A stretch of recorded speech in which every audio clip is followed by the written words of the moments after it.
Hello students, कैसे हैं आप सभी लोग। आई होप आप सब लोग बहुत अच्छे होंगे, बहुत अच्छे से पढ़ाई कर रहे होंगे और मेरे जो वीडियो लेक्चर्स हैं उनसे भी आपको बहुत हेल्प मिल रही होगी फॉर योर एग्जामिनेशन। तो चलिए फिर हम आज का वीडियो लेक्चर स्टार्ट करते हैं। मैं हूं Pooja Singh and welcome back to my channel accounting master class and this is the 7th lecture. ये हमारा 7th लेक्चर है on the subject FM and इस टाइम हम लोग पढ़ रहे हैं एक बहुत important topic that is capital budgeting decision, जिसको इन्वेस्टमेंट डिसीजन भी कहते हैं। और ये मेरा आखिरी लेक्चर है कैपिटल बजटिंग पे। इससे पिछले 4 लेक्चर्स में मैंने जो सारी टेक्निक है कैपिटल बजटिंग की वो सारी टेक्निक डिस्कस कर ली है। ये आज हम आखिरी technique internal rate of return जो आखिरी टेक्निक है वो आज के लेक्चर में हम डिस्कस करेंगे और उसी के साथ हमारा ये जो टॉपिक है कैपिटल बजटिंग का वो फिनिश हो जाएगा। ठीक है, तो चलिए एक बार डिटेल में देखते हैं कि लास्ट के जो 4 लेक्चर्स थे उनमें हमने क्या डिस्कस किया था। तो मैं आपको बता चुकी हूँ कैपिटल बजटिंग क्या है, उसके फीचर्स क्या है, उसका क्राइटेरिया क्या है और हमने टाइम वैल्यू ऑफ मनी का कॉन्सेप्ट समझा था, डिस्काउंटिंग कंपाउंडिंग मैंने बताया था आपको और उसी के साथ हमने टेक्निक्स देखी थी, कैपिटल बजटिंग की टेक्निक्स। तो टोटल 6 टेक्निक्स होती हैं जिसमें जो 5 टेक्निक है ये हम डिटेल में पिछले 4 लेक्चर्स में पढ़ चुके हैं। मैंने सारी ही टेक्निक पे न्यूमेरिकल भी कराया है, तो जरूर एक बार पिछले वीडियोस देख लीजिएगा। ठीक है। अच्छा, एक चीज और है, ये जो IRR method, internal rate of return method आज हम पढ़ेंगे, उसकी कुछ प्री रिक्विजिट है। प्री रिक्विजिट मतलब आईआरआर पढ़ने से पहले आपको एनपीवी का कॉन्सेप्ट क्लियर होना चाहिए। NPV is net present value. ये जो नेट प्रेजेंट वैल्यू मेथड था ये पता होना चाहिए आपको आईआरआर मेथड पढ़ने से पहले। ठीक है, तो जरूर एक बार लेक्चर 3rd में मैंने एनपीवी डिस्कस किया है, तो एक बार लेक्चर 3rd जरूर देख लीजिएगा। ठीक है, और अगर आपने पहले से पढ़ा हुआ है तो बहुत अच्छी बात है, आपको आईआरआर समझ में आ जाएगा। ठीक है, तो चलिए फिर बिना टाइम वेस्ट किए हम आज का लेक्चर स्टार्ट करते हैं। आज हम डिटेल में पढ़ेंगे आईआरआर मेथड। आईआरआर मेथड क्या होता है, फॉर्मूला क्या है, एक्सेप्टेंस रूल क्या है, मेरिट डीमेरिट और उसी पे बेस्ड न्यूमेरिकल लगाएंगे। तो आज ये सारे टॉपिक हम डिस्कस करने वाले हैं। राइट, तो चलिए फिर बिना टाइम वेस्ट किए हम आज का लेक्चर स्टार्ट करते हैं। कैपिटल बजटिंग टेक्निक, तो मैं बता चुकी हूँ ये जो टेक्निक है इनको 2 कैटेगरी में डिवाइड किया गया है। पहला है डिस्काउंटेड कैश फ्लो टेक्निक, दूसरा नॉन डिस्काउंटेड।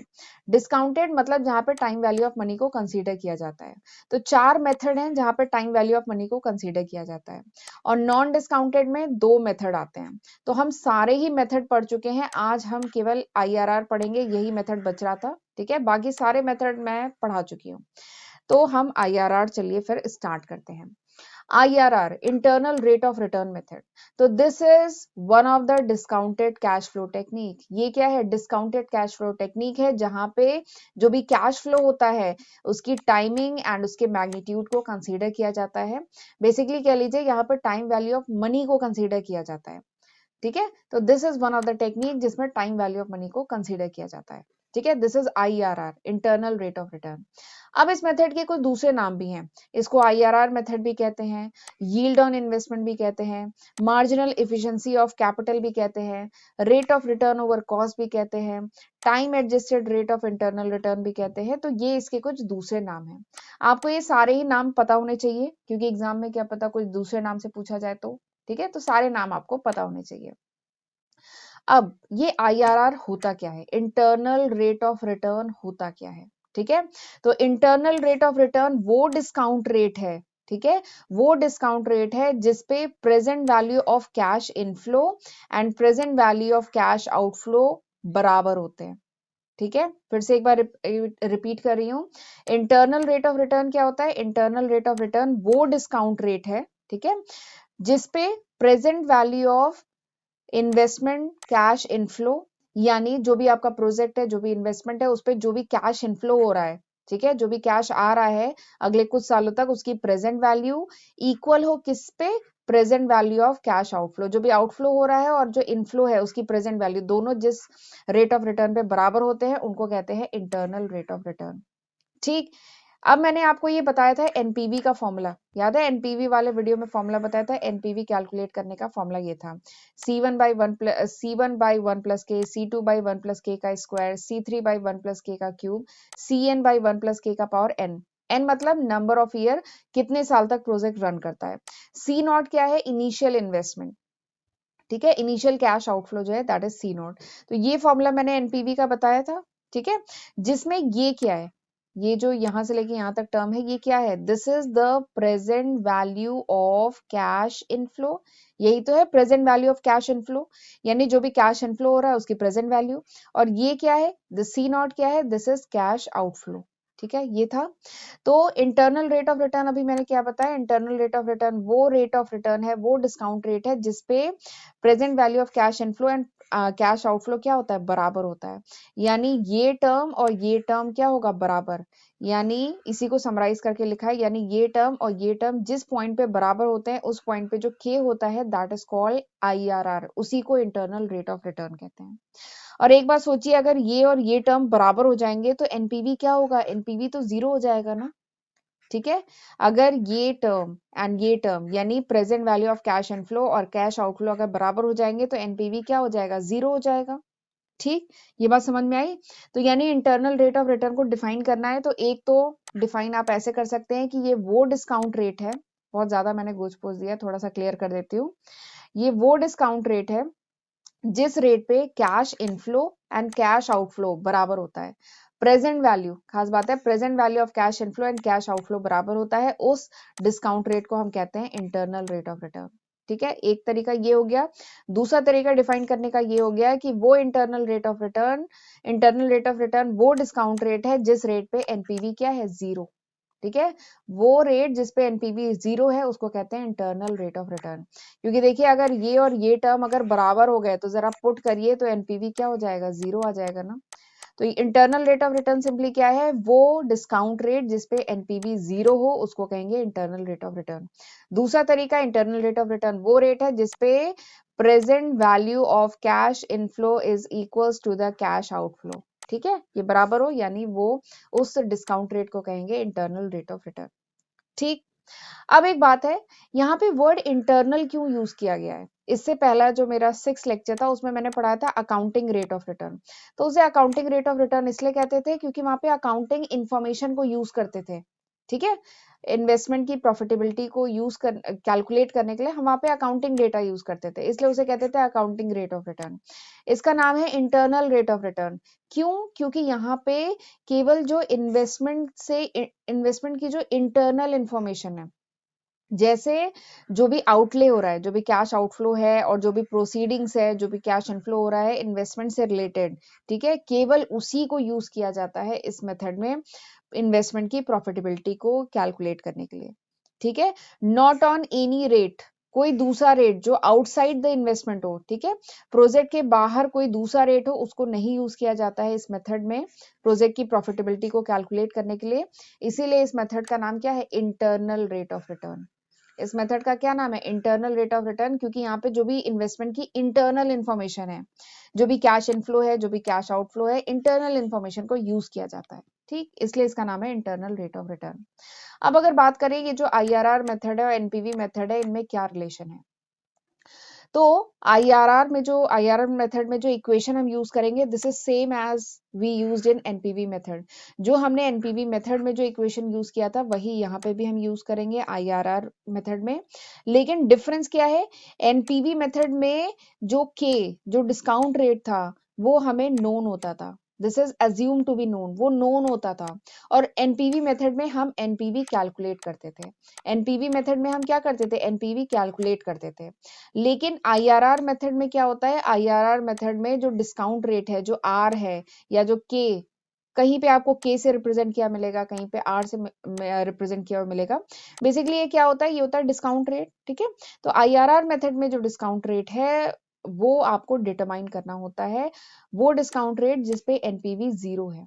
तो ये डिफरेंस है आईआरआर एंड एनपीवी में। बाकी इक्वेशन सेम है, लेकिन एनपीवी में आप एनपीवी कैलकुलेट करते हैं, के पहले से पता है, लेकिन आईआरआर में आपको के डिटरमाइन करना होता है। के बेसिकली जो डिस्काउंट रेट है वो डिटरमाइन करना होता है उस पॉइंट पे जहां पे एनपीवी जीरो है। यही सेम फॉर्मूला, ये जो एनपीवी वाला फॉर्मूला है ना, यही सेम फॉर्मूला यूज करते हैं, लेकिन आईआरआर में आप आर निकालते हैं जिसपे एनपीवी क्या हो, जीरो हो। ठीक है, तो this is the relationship between these two method. और अगर मैं एक्सेप्टेंस रूल की बात करूं तो अगर R is greater than K, अब ये मत समझिएगा कि R क्या है K क्या है। ठीक है, R क्या है, R is the discount rate, और K क्या है, K is the opportunity cost of capital. के अपॉर्चुनिटी कॉस्ट ऑफ कैपिटल है, या कह लीजिए कट ऑफ रेट है, ठीक है। कंपनी का जो टॉप मैनेजमेंट है उसने कुछ कट ऑफ रेट डिसाइड किया होगा, कुछ required rate of return decide किया होगा, कुछ हर्डल रेट डिसाइड किया होगा कि इतने परसेंट, जैसे एग्जांपल लेते हैं, अगर 10% से ज्यादा जो इंटरनल रेट ऑफ रिटर्न है अगर आता है तभी हम प्रोजेक्ट को एक्सेप्ट करेंगे। तो ये क्या है, this is cut off rate, hurdle rate या अपॉर्चुनिटी कॉस्ट ऑफ कैपिटल। तो अगर आर की वैल्यू, जो इंटरनल रेट ऑफ रिटर्न आपने निकाला है, अगर उसकी वैल्यू ज्यादा है इस कट ऑफ रेट से तो प्रोजेक्ट को एक्सेप्ट करेंगे, अगर कम है तो रिजेक्ट करेंगे। और अगर इक्वल है तो एक्सेप्ट कर भी सकते हैं, नहीं भी कर सकते हैं। इस केस में हम कुछ दूसरे मेथड भी, दूसरी टेक्निक भी यूज करेंगे डिसीजन लेने के लिए, राइट। अब ये जो आईआरआर के जो क्वेश्चंस होंगे उनमें दो केसेस बनते हैं, दो तरीके के क्वेश्चन होंगे। पहला कि जब इक्वल कैश इनफ्लो, यानी हर साल प्रोजेक्ट में जो कैश इनफ्लो हो रहा है अगले कुछ साल तक वो अगर इक्वल हो, तो वो पहला केस होगा। उसमें हम एनपीवी वाला जो इक्वेशन है वो यूज करेंगे और सॉल्व करेंगे क्वेश्चन। दूसरा क्या है, अगर अनइक्वल कैश फ्लो हो तब क्वेश्चन कैसे करेंगे, तो वहां पे हम trial and error method use करते हैं। अगर अनइक्वल कैश इनफ्लो हो, इसका मतलब पहले साल में कुछ एक्स अमाउंट आ रहा है, अगले साल में वाई अमाउंट आ रहा है, अगले साल में जेड अमाउंट का इनफ्लो हो रहा है। अगर हर साल अनइक्वल अगर कैश इनफ्लो हो तो हम ये मेथड, तो हम trial and error method use करते हैं, राइट। अब आगे बढ़ने से पहले मैं आपको थोड़ा सा बताना चाहूंगी, this is the list of the subject which I have already uploaded on my channel. ये वो लिस्ट ऑफ सब्जेक्ट है जो ऑलरेडी मैं अपने चैनल पे कवर कर चुकी हूँ, वीडियोस अपलोड कर चुकी हूँ। तो मेरा बस यही कहना है, इनका फायदा उठाइए, इनकी हेल्प से खुद भी पढ़िए और फ्रेंड्स के साथ भी ज्यादा से ज्यादा शेयर करिए। और ये जो लिस्ट ऑफ सब्जेक्ट है ये मैं जनवरी 2022 तक अपलोड कर चुकी हूँ। अगर ये वीडियो आप कुछ महीने बाद देख रहे हैं या 2023 में देख रहे हैं तो इसमें कई नए सब्जेक्ट ऐड हो चुके होंगे, ठीक है। एक्चुअली बच्चों को कंफ्यूजन रहता है कि कौन से सब्जेक्ट पढ़ा चुकी हूँ, कौन से नहीं पढ़ाए हूँ, कौन से टॉपिक पढ़ा चुकी हूँ। तो इसीलिए मैं आपको यहाँ पे बता दे रही हूँ कि ये सारे सब्जेक्ट मैं कवर कर चुकी हूँ। बेटर होगा कि आप मेरे चैनल पे जाके एक बार प्लेलिस्ट चेक कर लीजिएगा, क्योंकि उसमें शायद मैं कुछ नए सब्जेक्ट और ऐड कर चुकी हूँ। क्योंकि जैसे मैंने इसमें एफएम नहीं इंक्लूड किया है, क्योंकि एफएम मैं इस समय पढ़ा रही हूँ, बट मुझे पूरी उम्मीद है कि 15 दिन में शायद एफएम का सिलेबस कंप्लीट हो जाए, तो ये वो भी इस लिस्ट में ऐड हो जाएगा। तो 15 दिन बाद आप वीडियो देखेंगे तो एफएम भी इसमें ऐड हो जाएगा। तो बेटर है कि आप प्लेलिस्ट पे जाके चेक करिए, ठीक। और चैनल पे फर्स्ट टाइम आए हैं तो जरूर चैनल को सब्सक्राइब करिएगा, नोटिफिकेशन बेल भी प्रेस करना बहुत जरूरी है ताकि आपको नोटिफिकेशन मिल जाए of my upcoming videos, right. तो चलिए अब जल्दी से एक क्वेश्चन करते हैं आईआरआर पे। तो क्वेश्चन है, let us assume that the investment would cost 20,000। एक इन्वेस्टमेंट है जिसका जो खर्चा है that is 20,000 and it provided annual cash inflow of 5430 for 6 year. और वो जो इन्वेस्टमेंट है उससे एनुअल कैश इनफ्लो आ रहा है, यानी हर साल जो कैश इनफ्लो आ रहा है वो कितने का आ रहा है, 5430। कितने साल के लिए, 6 साल तक आ रहा है। अपॉर्चुनिटी कॉस्ट ऑफ कैपिटल कितना है, 10%। तो आपको बताना है इन्वेस्टमेंट्स एनपीवी, ये जो प्रोजेक्ट है इसका एनपीवी कैलकुलेट करना है।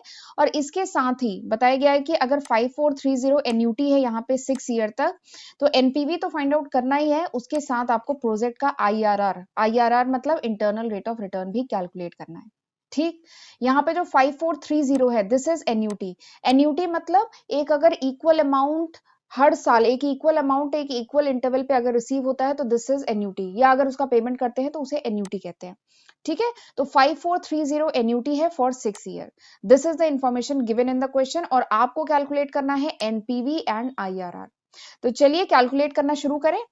तो एनपीवी का मैंने फॉर्मूला आपको बताया था लास्ट लेक्चर, जो हमारा एनपीवी पे था उस पे मैंने डिटेल में हम लोगों ने एनपीवी डिस्कस किया है। तो एनपीवी में मैंने आपको बताया है कि एनपीवी क्या होता है, इसका फॉर्मूला होता है cash present value of cash inflow, जो कैश इनफ्लो हो रहा है उसकी present value minus cash outflow, या कह लीजिए इनिशियल इन्वेस्टमेंट, इन दोनों को माइनस करेंगे तो एनपीवी निकल के आता है। यही है ना formula, present value of cash inflow minus cash outflow या initial investment, this is NPV, ठीक। तो बताइए यहाँ पे present value of cash inflow क्या है। तो देखिए यहाँ पे जो कैश इनफ्लो, जो हर साल जो कैश आ रहा है वो कितना आ रहा है, 5430, बट उसकी प्रेजेंट वैल्यू चाहिए ना। तो उसके लिए मैंने बताया था हमारे पास दो तरीके हैं, या तो फॉर्मूला यूज करिए या प्रेजेंट वैल्यू फैक्टर टेबल देखिए। तो हम present value factor table use करेंगे। अब ये जो प्रेजेंट वैल्यू फैक्टर टेबल है ना, ये दो टाइप की है। किसी भी एफएम की बुक, फाइनेंशियल मैनेजमेंट की बुक के बैक साइड में आपको ये टेबल मिल जाएगी, प्रेजेंट वैल्यू फैक्टर टेबल। अब ये टेबल दो टाइप की है। एक टेबल होती है जिसमें प्रेजेंट वैल्यू ऑफ ₹1, ठीक है, प्रेजेंट वैल्यू ऑफ ₹1 लिखा होगा, ठीक है, अगर ₹1 है उसकी प्रेजेंट वैल्यू निकालनी है 1 साल बाद, 2 साल बाद, 3 साल बाद, उसकी प्रेजेंट वैल्यू आज की तारीख पे निकालनी है, तो ये टेबल यूज करते हैं। और एक जो टेबल है वो है present value annuity factor of ₹1, ठीक है, present value annuity factor of ₹1, एक टेबल ये मिलेगी आपको। तो हमें यहाँ पे एन्युटी का केस है तो we will use this table, हम इस टेबल को यूज करेंगे, ठीक है। तो यहाँ पे 5430 6 साल तक मिल रहा है और अपॉर्चुनिटी कॉस्ट ऑफ कैपिटल क्या है 10%, 10% मतलब 0.10। तो इसी इंफॉर्मेशन को यूज करके हम प्रेजेंट वैल्यू एन्युटी फैक्टर निकालेंगे और उसको जब हम 5430 से मल्टीप्लाई करेंगे तो हमारा निकल के आ जाएगा 5430 अगर 6 साल तक मिलता है कॉन्टिन्यूअस, तो उसकी प्रेजेंट वैल्यू क्या है वो निकल के आ जाएगी। तो चलिए जरा मैं आपको प्रेजेंट वैल्यू फैक्टर टेबल दिखाती हूँ। तो उसके ऊपर ये लिखा होगा present value factor of annuity of ₹1, ठीक है। तो हमें पता है 6 साल का केस है, यहाँ पे 6 ईयर तक मिल रहा है और अपॉर्चुनिटी कॉस्ट ऑफ कैपिटल क्या है 10%।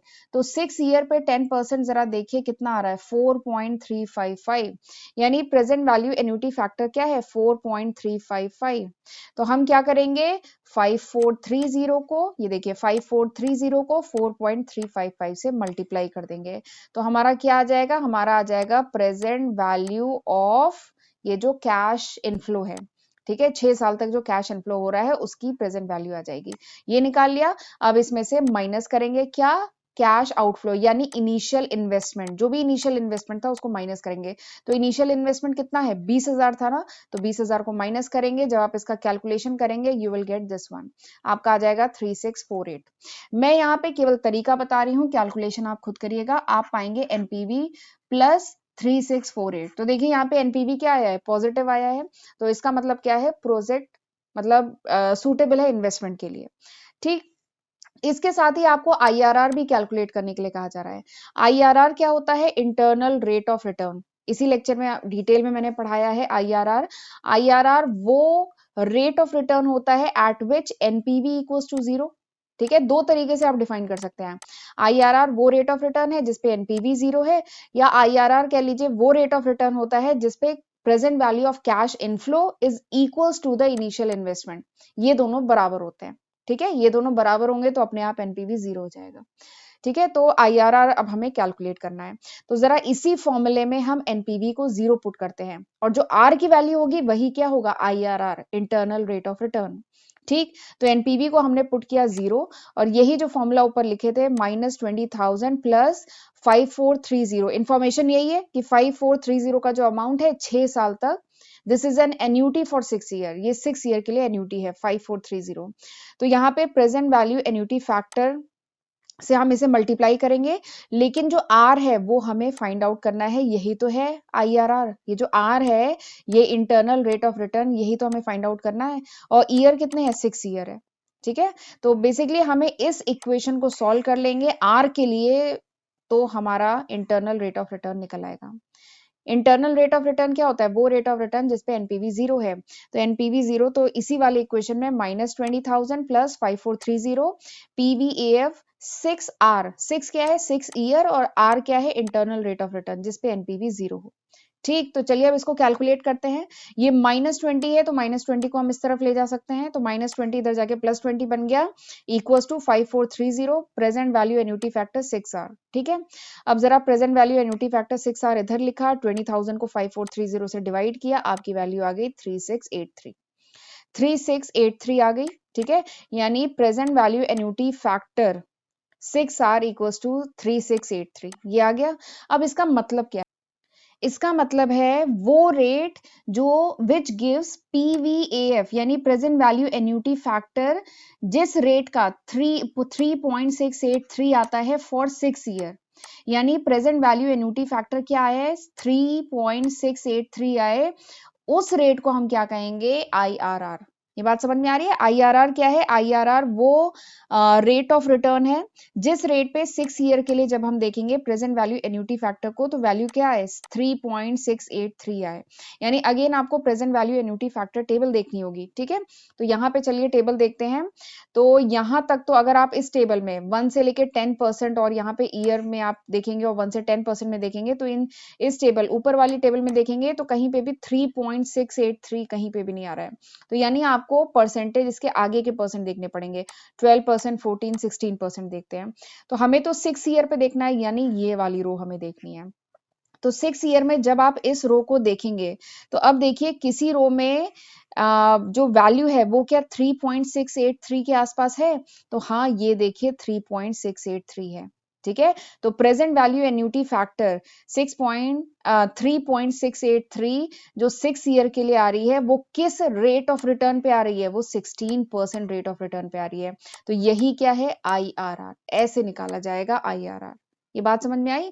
IRR कैसे निकाला? हमने PVAF 6R निकाला, वो कितना आया? 3.683, और उसके बाद आपको टेबल देखनी होगी। 6 है यानी 6 ईयर की टेबल में देखना होगा। 6 ईयर की टेबल में देखेंगे और वहां पे देखेंगे, देखिए यहाँ पे आप 6 ईयर की टेबल में देखिए तो 5 पॉइंट समथिंग के रेंज में है, तो यहाँ तो नहीं मिल रहा। फिर यहाँ की 6 की रो में देखिए तो ये मिल गया। तो ये किस रेट ऑफ रिटर्न पे है? 16% पे है, तो यानी IRR इज 16%।